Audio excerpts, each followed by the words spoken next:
सम्मानित अभिभावक बंधुओं एवं अपने प्यारे विद्यार्थियों को आज एक बहुत ही सुव्यवस्थित और एक इम्पोर्टेंट प्लान के साथ में आप लोगों के बीच में आप लोगों से मुखातिब हुआ हूँ। जैसा कि हमारी ऑर्गेनाइजेशन का जो मेन मोटो है वो है, हमारे स्टूडेंट्स में हम लोग व्यक्तित्व विकास की बात करते हैं, उसका ऑल राउंड डेवलपमेंट की बात करते हैं, चरित्र निर्माण की बात करते हैं और एक हिसाब से कहीं ना कहीं उसे एक अच्छा विद्यार्थी बनाने के लिए निरंतर तमाम प्रकार के अलग अलग विधाओं के माध्यम से उसे तैयार करते हैं। हमारा मानना है कि जब तक हमारा स्टूडेंट वो फिजिकली मेंटली खुद को प्रिपेयर नहीं करेगा, वो रेडी नहीं होगा खुद पढ़ने के लिए, चीज़ों को समझने के लिए, अपने अंदर इंटरेस्ट उसके डेवलप नहीं हम कर पाएंगे, तब तक उससे पढ़ाई करा पाना, उससे पढ़ाई का रिजल्ट ले पाना, ये बहुत ज़्यादा हम कामयाब नहीं होंगे। और इसमें कहीं ना कहीं पेरेंट्स के दिमाग में रहता है कि हम उसके लिए तमाम सुविधाएं दे रहे हैं, उसके ट्यूशन कोचिंग में हम पैसा खर्चा करते हैं, उसकी सारी ज़रूरतों को पूरा करते हैं, उसकी तमाम जिद जो हैं उसको भी हम पूरा करते हैं, उसको खुश रखने की कोशिश करते हैं, फिर भी हमारा बच्चा हमारी सोच के अनुरूप हमें रिजल्ट नहीं दे पा रहा है। ऐसे में जो फार्मूला हमने शॉर्ट में तय किया है, बच्चों को बहुत लंबी बातें समझ में नहीं आती हैं, तो शॉर्ट में उनके व्यवहार में एक सुंदर परिवर्तन आए और कहीं न कहीं वो हमारी जो मूल अवधारणा है, ऑर्गेनाइजेशन की जो सोच है, उससे डायरेक्ट इंटरकनेक्ट हो सके, ऐसी प्लानिंग हमारी है। इसी में पहला पॉइंट जो विद्यार्थियों को बता रहे हैं, जो विद्यार्थियों को फॉलो करना है, वो है कि वो अपने माता पिता के साथ में हार्टली कनेक्ट हो, इमोशनली अटैच रहे और हार्टली उनकी जो रेस्पेक्ट करे। रेस्पेक्ट का तरीका उसका होगा कि वह स्टूडेंट वो परमपिता परमेश्वर के रूप में, ईश्वर के रूप में अपने पेरेंट्स को समझे। हम ऐसा वातावरण बनाने में या इस तरह से उसको मोटिवेट करने में कामयाब हों, और वो सत्यता भी है कि ईश्वर का स्वरूप अपने माता पिता को वो माने और उसके अनुरूप अपना आचरण, अपना व्यवहार उनके साथ में करे, और प्रातः जब वो उठे तो उन्हें ईश्वर के रूप में उनका स्मरण करते हुए उनकी चरण वंदना करे। रात्रि में जब वो विश्राम करने जाएगा तो उसी भावना के साथ सबसे पहले अपने अंदर उस पवित्र भावना को लाएगा और उसके बाद में उनके चरणों को स्पर्श करके तब वो अपना विश्राम करने जाए रात्रि में। ऐसी प्लानिंग ये बाय ऑर्डर स्टूडेंट्स को फोर्सफुली थोपी नहीं जा सकती। ऐसी व्यवस्था के लिए अपने विद्यार्थियों को तैयार किया जा सकता है, जैसा कि मैंने आपको पहले भी कहा। अब इसी में उसको घर में माता पिता से बड़ा हित चिंतक विद्यार्थी का कोई नहीं है। उसी तरीके से जहाँ अपेक्षा की जा रही है उसको स्कूल में डाला जाता है, उसको पढ़ने के लिए भेजते हैं, तो वहाँ कहीं ना कहीं हम बतौर अभिभावक अब उसके शिक्षकों से, गुरुजनों से अपेक्षा करते हैं कि उसका मार्गदर्शन प्रॉपर हो और उनका बच्चा सही राह पे चले, पढ़ाई में अच्छा हो और निरंतर आगे बढ़ता रहे। ऐसे में दोनों ही पार्ट जो हैं, शिक्षक का और अभिभावक का, दोनों के प्रति गरिमा और सम्मान का भाव हार्टली उसके अंदर हो। जो शिक्षा देने वाले टीचर हैं उनके प्रति भी गरिमा का जो भाव है, जो रेस्पेक्ट का जो भाव है, वो उसके अंदर होना बहुत ज़रूरी है। तभी वो मिल रही शिक्षा को प्रॉपर तरीके से ग्रहण कर पाएगा और शिक्षा देने वालों को भी मज़ा आएगा उसको पढ़ाने में। ये बड़ा विषय है। तो ये एक बिंदु ये हो गया। तीसरा पार्ट है कि उम्र के हिसाब से बच्चा अपने उम्र के दूसरे विद्यार्थियों से अट्रैक्ट करता है। मनुष्य सामाजिक प्राणी है, बचपन से ही हम जानते हैं और हम ये मानते हैं कि हम अपने जैसे हम हैं उस तरह के लोगों के साथ में हम अट्रैक्ट हो जाते हैं। हमें उनके साथ बोलना, बात करना, बैठना उठना अच्छा लगता है, तो विद्यार्थियों को भी लगता है। और कहीं ना कहीं हमें उनकी उस सोच का सम्मान करना चाहिए। लेकिन उसका जो दूसरा पहलू है, अगर हम बात को थोड़ा सा ट्विस्ट करके देखें तो हम पाते हैं कि मित्रता, दोस्ती, फ्रेंडशिप वो करता है, वो किस तरह के अपने सहपाठियों से या साथियों के साथ में अपना अटैचमेंट रखे, दोस्ती रखे, मित्रता रखे। मित्रता की क्या परिभाषा होनी चाहिए एक विद्यार्थी के लिए, ये उसे कौन बताएगा? ये बड़ा सवाल है। तो मित्रता कैसी हो और उम्र के हिसाब से मित्रता के पैमाने क्या हों, और मित्रता के लिए हम मानसिक रूप से तैयार किस तरह से हों, और मित्रता के लिए समय किस तरह से दिया जाए, और मित्रता का हम मूल्यांकन कैसे करेंगे, इन विषयों पर चर्चा वार्ता के बाद में जो निष्कर्ष निकालते हैं, तो उस निष्कर्ष के साथ में विद्यार्थियों को ये मोटिवेट करना कि मित्रता की हद उसे बताना, और मित्रता के सकारात्मक और नकारात्मक दोनों पहलुओं के बारे में विस्तार पूर्वक चर्चा करना। उसी का एक छोटा सा पार्ट है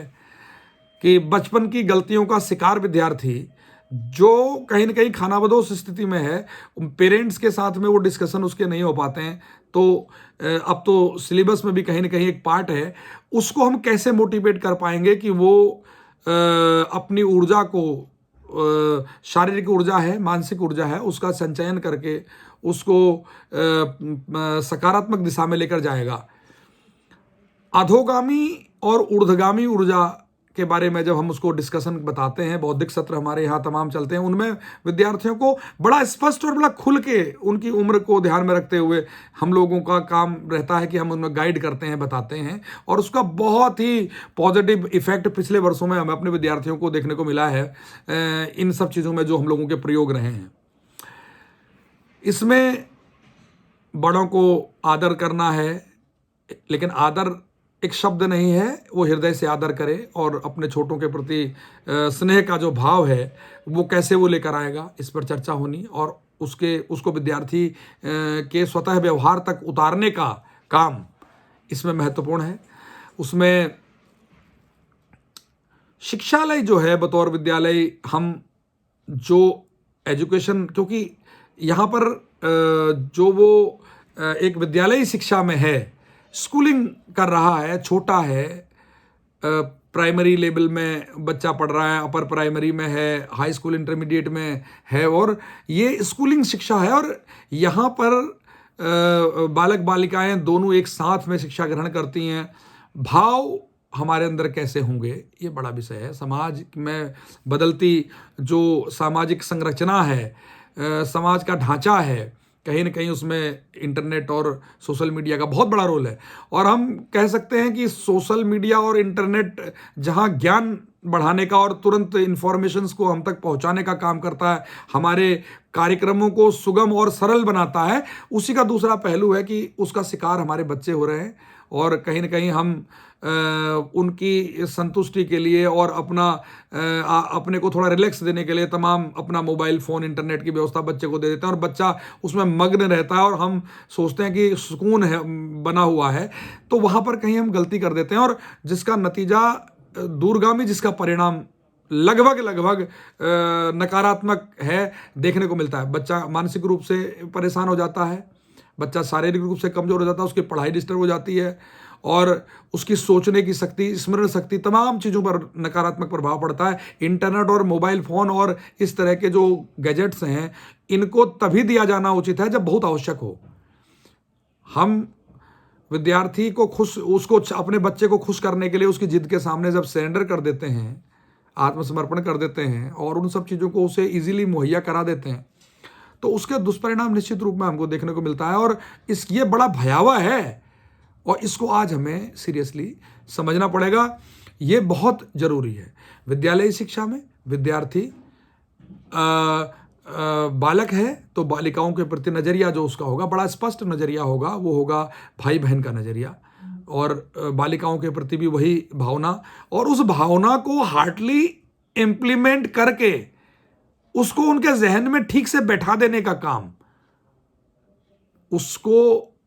पूरा समझा के मानसिक रूप से उसको तैयार करना कि यस यही सही है। इसके लिए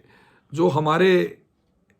लोगों के जरिए, हम लोगों के जरिए जो प्लान विद्यार्थियों को दिया जाता है, उसको प्लस करने का काम जो घर है बच्चों का, जो उसके माता पिता हैं, वहाँ से होता है। उसको पूरा कराने के लिए, उसको फॉलो कराने की बात आती है। इसमें स्कूल की छुट्टी हुई तो सीधे वो विद्यालय से घर जाए, और घर जाने के लिए जो टाइम है उसका, उतने टाइम के अंदर वो घर पहुंचे। कमाओइस किसी दिन टाइम 10-5 मिनट आगे पीछे लग सकता है, लेकिन वो टाइम प्रॉपर हो। घर से चला है स्कूल के लिए तो सीधे स्कूल आए, रास्ते में तमाम तरह से लोगों से मिलना मिलाना और टाइम पास करना, चौराहों पर खड़े रहना, ये हमारे उस सिस्टम में नहीं है। इसकी मॉनिटरिंग प्रॉपर हम लोग कर रहे हैं। इसमें सुलेख का काम है, तो सुलेख में हमारा मानना है कि राइटिंग, अगर स्कूली शिक्षा के दौरान उसका लेख अगर सुंदर हो गया तो वो सुंदरता हमेशा बनी रहेगी, और नहीं हो पाया तो कभी भी वो फिर सुधर नहीं पाएगी। उसके लिए यहाँ हमारा प्रयास हो, जो आचरण, व्यवहार, कार्य शैली को सुधारना और अपने वर्किंग आवर्स को और इंक्रीज करना, स्वाध्याय जो सेल्फ स्टडी है उसको कैसे करें, और कैसे क्वालिटी एजुकेशन के लिए, क्वालिटी सेल्फ स्टडी के लिए हमारा प्रयास हो, इसके लिए उसको एजुकेट करना और सीधे तौर पर अपनी प्लानिंग के साथ में विद्यार्थी को जोड़ देना, ये हमारी स्ट्रेटेजी का हिस्सा है जो विद्यार्थी को फॉलो करना है, सेल्फ स्टडी। तो सार इसका ये हो गया कि उसका जो कॉपी वर्क है वो सेटिस्फैक्टरी रहे, संतोषजनक रहे, इस पर हमारा मेन फोकस रहता है। अच्छा, उसके अलावा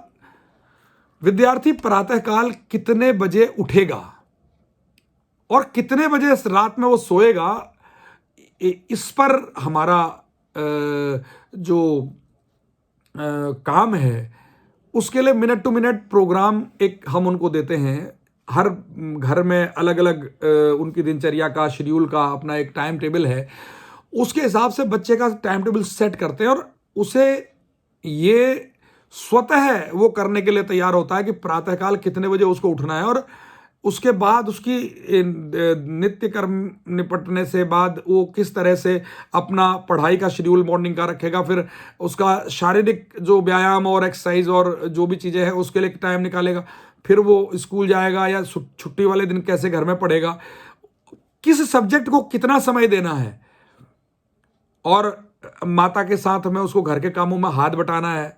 फिर अगर टेलीविज़न दिखलाने की बात है तो पिता माता की परमिशन के अलावा कब कितने बजे से कितने बजे तक टीवी देखेगा, और टीवी में कौन कौन से चैनल ही उसके लिए परमिटेबल हैं, वो उस पर बड़ा वो एक बड़ा विषय है। उसके बाद में इवनिंग में उसको पढ़ाई कैसे करनी है, और ये सारी दिनचर्या के बाद शाम को सपरिवार एक साथ बैठकर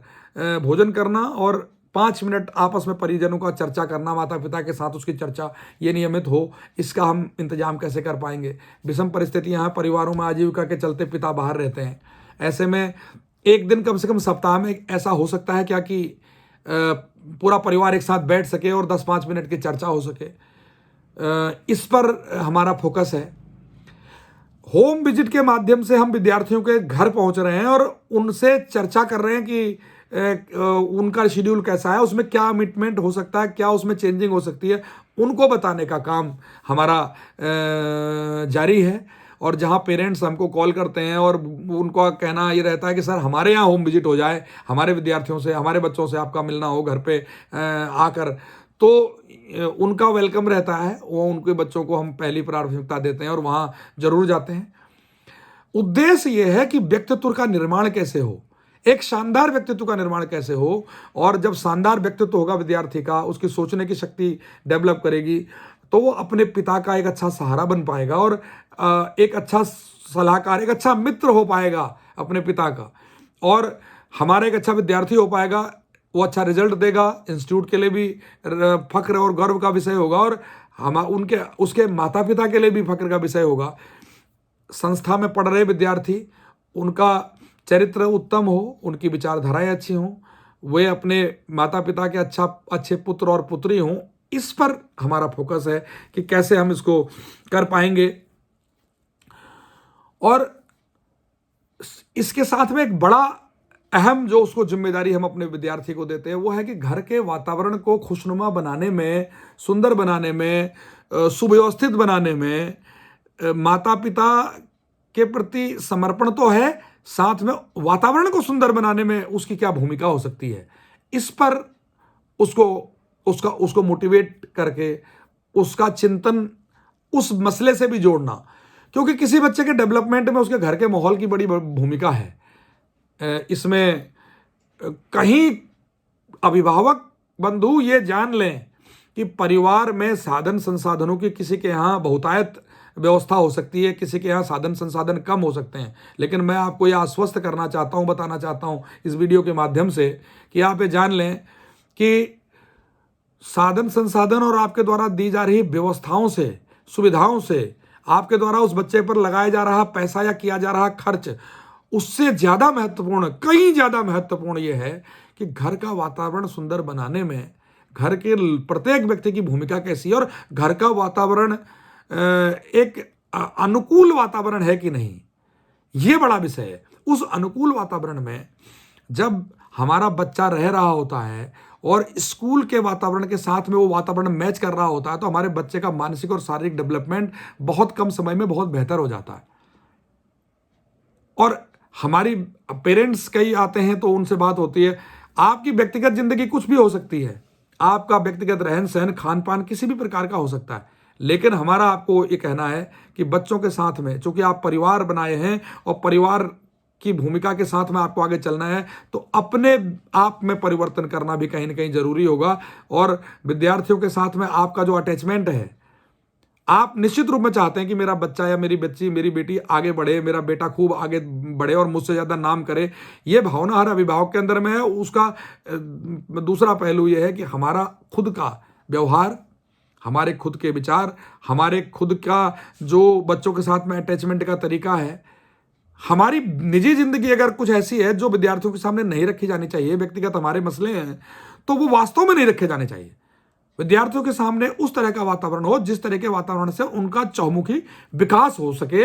ये अहम भूमिका अभिभावकों की है। तो व्यक्तित्व विकास मिशन के लिए जो हम चौतरफा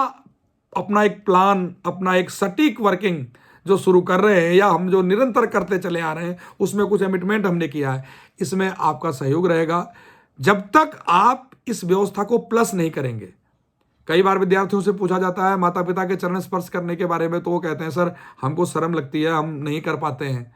तो शर्म लगती है उनको, इसलिए नहीं कर पाते हैं। और जब कभी अचानक उसने श्रद्धापूर्वक चरण स्पर्श किए तो पेरेंट्स हंस दिए कि आज क्या हो गया इसको, इस तरह की बातें, तो वो उसका मनोबल न टूटे। वो एक अच्छी शुरुआत जब करने लगा है तो उसका मनोबल बढ़ाने की आवश्यकता होगी, ये है। और जितनी भी ये बातें अभी चर्चा में आई हैं, इन बातों को फॉलो कराने के लिए, उनके अच्छे तरीके से उसका पालन कराने के लिए प्रत्येक अभिभावक जो हमारे हैं, विद्यार्थियों के माता पिता हैं, उनसे हमारी अपील है कि आप लोग इस व्यक्तित्व विकास मिशन को कामयाब करने के लिए, अपने बच्चों को चरित्र निर्माण की इस डोर से बांधने के लिए हमारे इस मिशन में सहयोग करेंगे और सहृदयता से सहयोग करेंगे, ऐसी हमारी अपेक्षा है। और निरंतर कुछ नई ऊर्जा और नई जानकारियों के साथ में, चूँकि सोशल मीडिया का ये प्लेटफॉर्म निरंतर आपके साथ में हमारा वार्ताक्रम जारी रखेगा, आपसे आग्रह है कि जब इस मसलों पर चर्चा के लिए कभी भी आप आएंगे तो आपका स्वागत रहेगा, कुछ सुझाव भी आपके हम लेते रहेंगे। बहुत बहुत धन्यवाद, सादर नमस्कार।